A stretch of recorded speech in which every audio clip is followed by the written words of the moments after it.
been a long 10 days. We've played 6 games in 10 days, and they weren't average games. We already talked about the northern event, but Tuesday night we were up at Black Hills, and as usual, it was very physical and close game. We got deep in a hole first half. We were big-eyed, back on our heels, and I think they knew they were in spearfish, but beyond that, I don't know what we knew that first half. We didn't see much. Had a little meeting at halftime and decided we'd come out a little different, and we did. Climbed out of a hole and came up and bit them in the end, literally. And it was a nice victory. We set the stage for the guys, and they usually follow what we do, so it's been a good year. We've got some kids that really competed well. Katie Strandholm continues to just be all over the court. She does everything, rebounding, shooting, assists, steals, and she just has a good time out there. Hillary Hawkins broke the three-point record and is our new leader in three-pointers. She also last night surpassed the 1,000-point mark, so that's good senior leadership. They're doing it on the court, and we saw some bright, shining stars this weekend. Kids off the bench, Jess Shull from Iowa had a nice game, that first game, and just continues to play great defense. She's got that long wingspan and really enjoys playing the defense. Breanne Huggins has done a nice job, about 6th, 7th person off the bench, and she's very athletic. She can hit the 12, 15 foot shot pretty regularly, and she plays good defense too. As the weekend went on, obviously we got a little more tired, and like I said, 10 days with 6 games, you don't have a lot of time to recover or practice, so we did make some progress throughout the weekend, and pleased with the kids. We've got some on the bench that just need some practice and some game time to get those included also, but we're pretty much happy with what we saw, and to be 5-2 right now is awesome. Any questions? Barb, you all have always tried to play some kind of up-tempo basketball. What's the difference between up-tempo, helter-skelter, and out of control? Well, we have different types of defenses that we like to use. The full court is something that we pride ourselves on. The guards can get a rotation. It's a run-and-jump type, and as the dribble occurs, then you jump to the next person, and it's a rotational type. On occasion, we're not there yet. Like I said, we need some practices and to look at some film there, but we got quite a few turnovers this weekend. We've got a half-court, three-quarters trap that we use, and that causes them to slow down, and it depends on what you want to do. We just don't want to give them layups. And then also have the full court man-to-man, which is what we used against Dakota Wesleyan in the second half, and they just, you're just in their windshield all the time, and they just don't like that.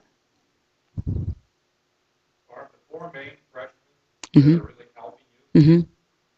On the air, Tom and I were talking about, we're watching them play 7 games into their freshman season. Mm-hmm. How good can they be? Well, we're excited about this recruiting class. These are kids that have been at the competitive level. They know how to win, and they have that spark that you need. And Tilla, she took over a couple of those games. She was determined to get to the hoop, and if you give her that ball on the outside of that three-point arc, and just a little gap, she's going to put it up.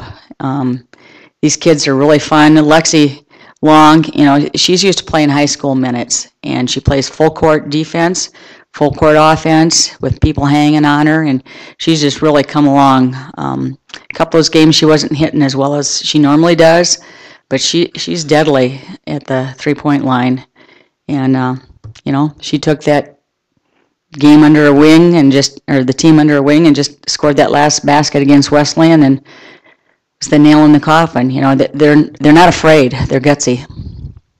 So, and we got more on the bench. Like I said, if we got more time, Devin Ashe, she started for us and got the concussion, so she's been out a week or two with that, and we have to get her back in the mix. So there's more to come. Thank you. Oh. How's Kate? Katie, we were scared to death it was going to be an ACL. We don't know for sure, but the preliminary tests, show that the knee is firm and hasn't been, torn or anything. But she hit knees with that big girl, and if you've ever had one of those contusions on your knee, it hurts for a while. And she's on the floor, 7 or 8 times a game anyway, so she's going to be sore. Thank you. Oh, sorry. Dickinson is, they've got a new coach, so really don't know what system they're running, but we just got some tape on them from the weekend, and we'll look at it. But what we're getting passed down the line is that they're very physical, and their style is to just kind of bounce you around a little bit. Traditionally, they've been good three-point shooters, and usually mediocre post, but I'll say that, and she'll score 20 points, so we'll see. It's going to be weird just playing one game, I can tell you that. How do you handle this week? Because this is the first time you've actually had some time to practice, some time to rest some kids. How do you handle it? Well, we're going to take today and tomorrow we're just going to do skills and then take the team portion off. Just let them recharge their battery and get ready for Dickinson. We've got several days to prepare, so right now they need rest. How about with so many freshmen with finals coming up? How's that? These are all very bright kids. Thus far, to my knowledge, we have no problems. They're very focused, and many of them are saying this is some of the same stuff we had in high school. Some are from schools that had advanced classes. We've got one that tested out of 9 hours already, so good kids. You're up by 22 yesterday, and the game was kind of boring, so us fans appreciate letting them do it. Isn't that a little tough on a coach? It is, but it sounded like we were in a library instead of a basketball game, and the exact words I gave them when we were in the locker room was, if you overlook them now, just think that it's going to be a cakewalk. They're going to come up and bite you in the butt, and they just about did. So, it's all on how things are officiated too, and we've got to adapt to that. They drove that baseline I don't know how many times, and any touch, is going to be a foul. So, why we didn't do that, I don't know. But I was proud with the kids. They never really look shook. They keep their composure, and I don't know, maybe they're trying to bump me off or something. But we usually play a good half and then a lesser half. So I'm looking for some consistency. Thank you.